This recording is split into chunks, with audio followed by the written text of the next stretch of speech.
Halo adik-adik mahasiswa, bertemu lagi dengan saya Intan Karlina, dosen Fakultas Kebidanan. Pada hari ini kita akan belajar pada mata kuliah Keterampilan Dasar Kebidanan dengan topik prosedur pemeriksaan fisik. Prosedur pemeriksaan fisik ini sangat berguna untuk adik-adik mahasiswa pelajari hingga kompeten. Kenapa? Karena pemeriksaan fisik ini adalah satu upaya untuk mendiagnosa suatu penyakit. Tidak hanya untuk mendiagnosa, tapi sebagai salah satu upaya antisipasi dari status kesehatan untuk masa depan pada setiap individu. Mari kita simak video pembelajaran mengenai pemeriksaan fisik pada umumnya. Halo, apa kabar Bu? Baik. Ya, dengan siapa? Dengan Yusri.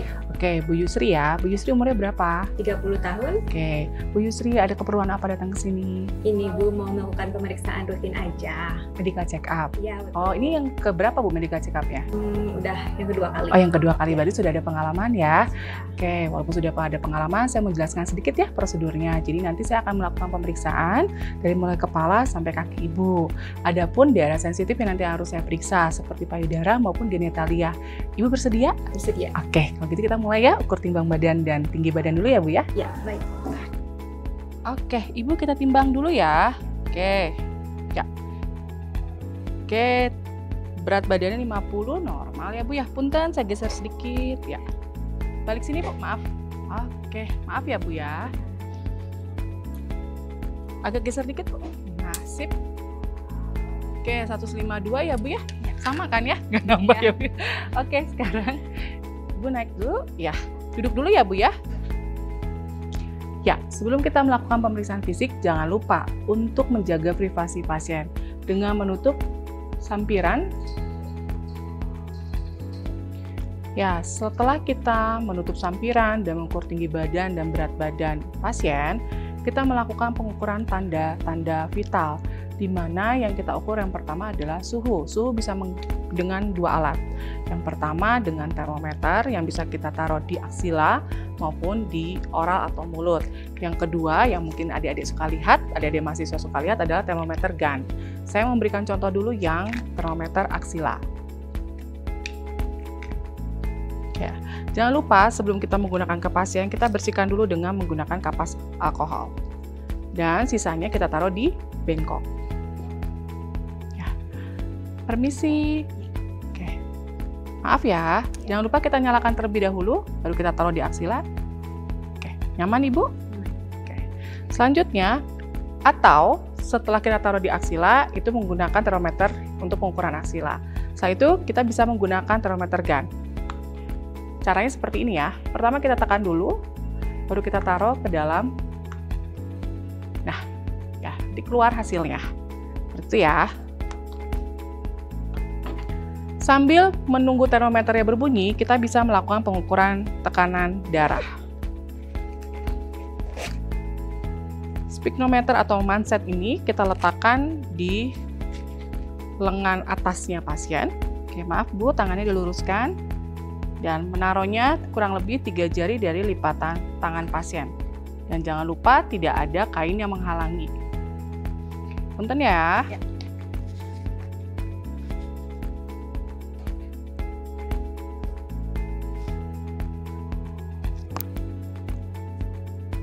Kita cek nadinya. Oke. Dan jangan lupa sebelum kita taruh stetoskopnya, kita cek dulu stetoskopnya berfungsi atau tidak. Oke, berfungsi. Taruh di arteri brachialis. Pastikan terkunci, baru kita mulai lakukan penekanan.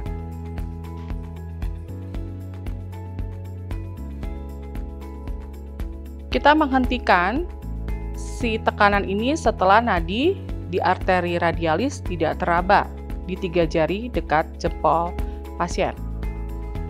Baru kita turunkan perlahan-lahan. Ya. Pada saat kita rasakan denyutan pertama, itu adalah tekanan darahnya yang bagian sistol. Untuk diastolnya, kita harus mendengar menggunakan stetoskop. Naikkan 10 sampai 20 mmHg, baru kita turunkan kembali. Ya, diastolnya itu adalah suara yang tidak terdengar atau suara terakhir yang kita dengar. Berarti setelah kita cek ternyata tekanan darahnya 110/70, di mana 110 itu adalah siastol dan 70 itu adalah diastol. Permisi. Sudah bunyi Ibu? Sudah. Oke. Mohon maaf saya ambil. Ya. Suhunya bagus ya, 37,1. Ibu tidak demam. Jangan lupa kita matikan dan kita letakkan ke dalam bengkok. Selanjutnya, pengukuran tanda-tanda vital yang kita lakukan setelah tekanan darah maupun suhu, kita harus mengukur nadi dan respirasi. Untuk nadi, kita letakkan 3 jari kita dekat dengan jempolnya pasien. Dan mata kita melihat pergerakan dinding dada itu menandakan dia bernafas. Kita hitung selama kita hitung selama 1 menit.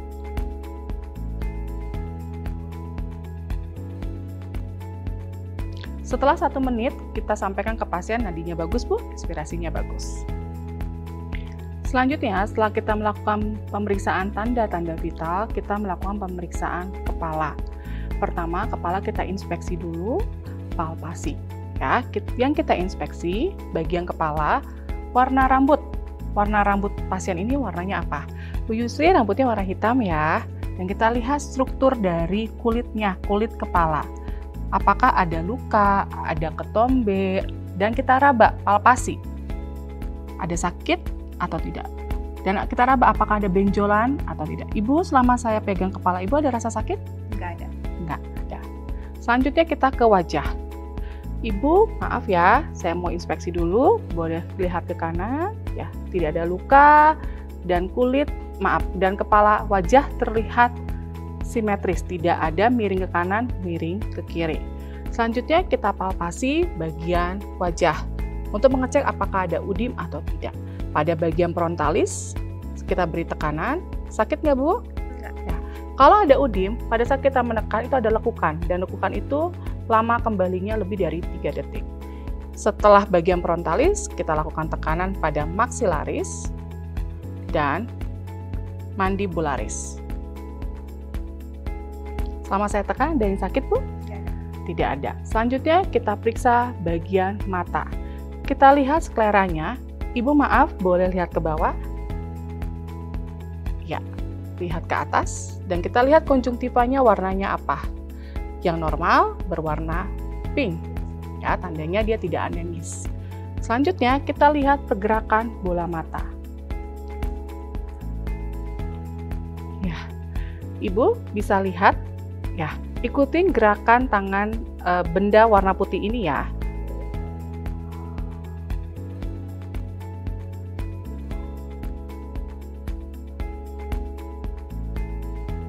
Nah, dari sini nanti saya mendekat ke hidung, Ibu lihat ya. Ya, gerakan bola matanya normal karena bisa mengikuti arah dari benda tersebut. Selanjutnya, kita cek fungsi dari pupilnya. Pupil merupakan juga menandakan seorang individu atau pasien hidup. Bila hidup, berarti dia akan membesar pada saat kita dekatkan si cahaya dan akan mengecil pada saat kita jauhkan. Ibu mohon maaf, saya buka sedikit. Ya. Selanjutnya. Ya. Selanjutnya, setelah kita periksa pupil, kita periksa bagian telinga. Oke, mohon maaf, bisa lihat ke sini. Kita cek apakah ada pembengkakan, ada luka atau lesi. Sakit nggak Bu? Enggak. Oke, selanjutnya kita cek bagian dalam dari gendang telinga dengan menggunakan otoskop. Jangan lupa kita nyalakan lampunya.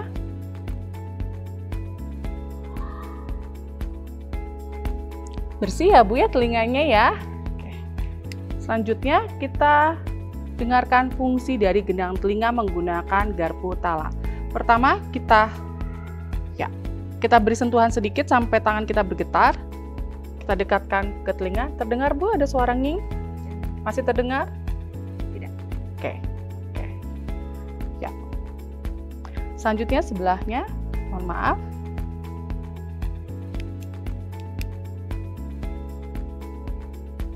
Oke, bersih ya Bu ya.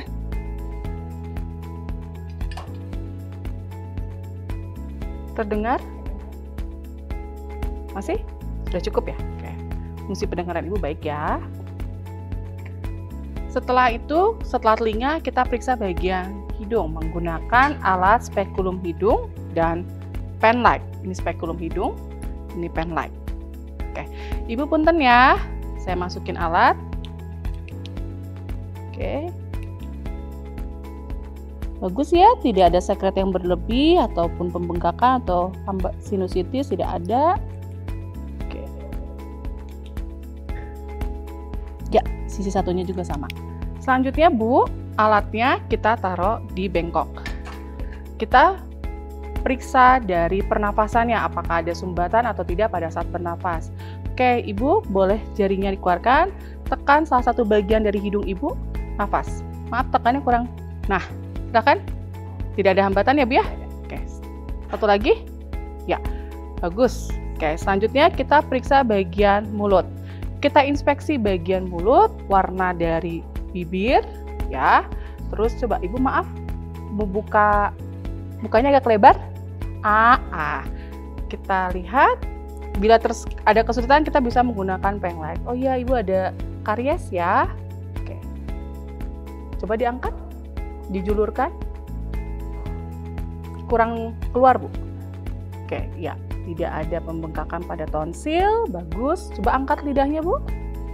Oke. Selanjutnya setelah kita periksa inspeksi bagian mulut, kita periksa bagian dalam dari mulut. Ibu boleh dibuka mulutnya. Oke, saya masukin alat ya. Mohon maaf agak tidak nyaman. Oke, sebelah sini Bu, maaf. Oke. Iya, tidak ada. Oke. Keluarkan lidahnya Bu, sedikit kurang. Iya, sudah. Oke, tidak ada masalah ya Bu ya. Selanjutnya kita periksa bagian leher ya Bu. Oke, pada pemeriksaan leher kita inspeksi. Mohon maaf Ibu, agak ke atas sedikit. Kita lihat apakah ada pembengkakan, luka. Oke. Ya, tidak ada. Dan kita juga cek mobilisasi dari leher. Oke, ke atas, ke bawah Bu, ke kanan, ya, ke kiri. Nah, sambil kita lihat apakah ada pembesaran pada vena jugularis atau tidak. Bila ada pembesaran yang cukup menonjol pada kulit, kalau pada pasien ini tidak. Kalau ada pembesaran, kita wajib untuk mengukur dengan menggunakan penggaris. Bila lebih dari 2 mm, itu kemungkinan ada gangguan yang tidak normal. Ya. Pada kasus pasien ini, tidak ada pembengkakan atau pelebaran pada vena jugularis. Selanjutnya, kita raba bagian getah bening dengan palpasi. Ibu, kalau saya tekan ini sakit? Ya, tidak, karena tidak ada pembesaran. Sebelah sini, sakit nggak Bu? Enggak. Selanjutnya kita cek bagian tiroid, apakah ada hipertiroid atau tidak. Oke, coba Ibu sambil menelan. Nah, pada saat menelan pasiennya kita rasakan apakah ada pembesaran atau tidak pada tangan kita. Kalau ada, kemungkinan ada hipertiroid. Saya ulang lagi ya Bu, coba. Ya, tidak ada pada pasien ini. Selanjutnya, setelah kita periksa bagian leher, kita melakukan pemeriksaan pada dada. Pada dada ada 3 pemeriksaan yang kita lakukan. Pertama, paru-paru, jantung, lalu payudara. Dan pada pemeriksaan dada, tidak ada kain yang menghalangi. Jadi pasien dalam keadaan telanjang bagian atas. Oke, Ibu punten ya. Nah, selanjutnya kita inspeksi apakah ada pembesaran atau luka pada bagian dada. Pada kasus pasien ini tidak ada. Dan setelah inspeksi, kita lakukan palpasi. Ibu mohon maaf saya taruh tangan saya di atas ya. Ibu bisa sebutkan angka 77? 7. Diulang Bu. 7. Ya. Pada saat pasien menyebutkan angka 77, itu kita melakukan pemeriksaan traktil vermitus, di mana pada bagian dada kanan dan kiri bergetar bersamaan, itu yang normal. Selanjutnya setelah traktil vermitus, langkah kedua pada traktil vermitus pada bagian bawah kita bisa cek seperti ini. Silahkan sebutkan angka 77 Bu. 7. Ya, sama kanan dan kiri. Selanjutnya kita lakukan perkusi. Di mana perkusi ini kita lakukan untuk pemeriksaan pada paru dan jantung. Kita mulai dari ICS 1, pada intrakosta 1 yang terjauh, 2. Dan bunyinya itu adalah sonor.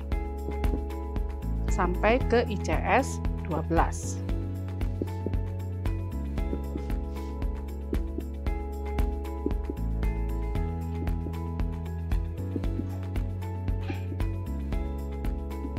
Ya, setelah kita lakukan perkusi, kita lakukan auskultasi.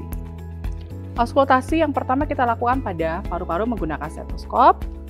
Oke. Jangan lupa dicek dulu fungsi dari stetoskop. Kita taruh di dekat manubrium sternum untuk mengecek bronkofesikuler. Ibu coba nafas yang panjang, hembuskan. Oke. Lalu pada bagian vesikuler, lagi Bu, nafas biasa. Kanan dan kiri.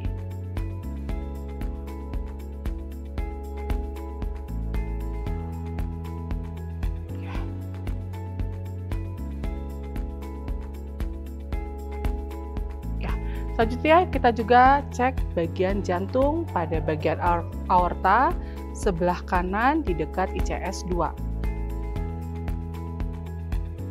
Kita letakkan stetoskopnya. Kita dengarkan bunyi loop dan dupnya. Bagian pulmonalis, arteri pulmonalis, tricupis dalis, dan matrialis. Oke, ya, Ibu, kondisi jantungnya bagus ya, normal. Selanjutnya saya mau cek bagian payudara Ibu. Mohon maaf, ya, kedua tangan Ibu berbarengan langsung naikkan ke atas ya. Oke, ya, kita lihat pergerakannya. Apakah ada benjolan pada bagian payudara? Kita inspeksi. Tidak ada. Lalu kita lakukan palpasi. Tangan yang satu, yang sini ya, tetap. Nah, pada saat tangan pasien ke atas, kita lakukan palpasi. Dari mulai aksila, kita raba dengan menggunakan jari-jari telapak tangan kita berdempetan dan rasakan apakah ada pembesaran. Ibu terlalu sakit nggak? Nggak. Oke. Sampai ke daerah aerola. Oke. Taruh lagi, Bu. Oke. Kita cek dari aksila seperti ke arah jarum jam memutarnya.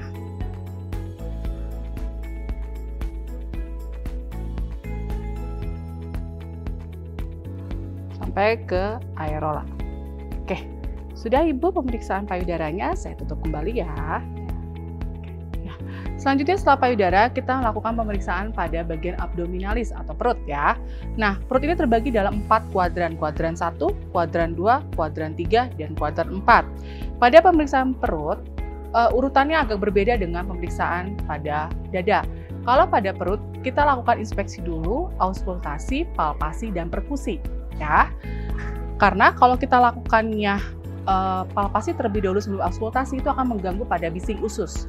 Nah, yang pertama kita inspeksi apakah ada luka bekas operasi atau yang pada kulitnya, dan kita lihat apakah ada pembesaran pada bagian perut.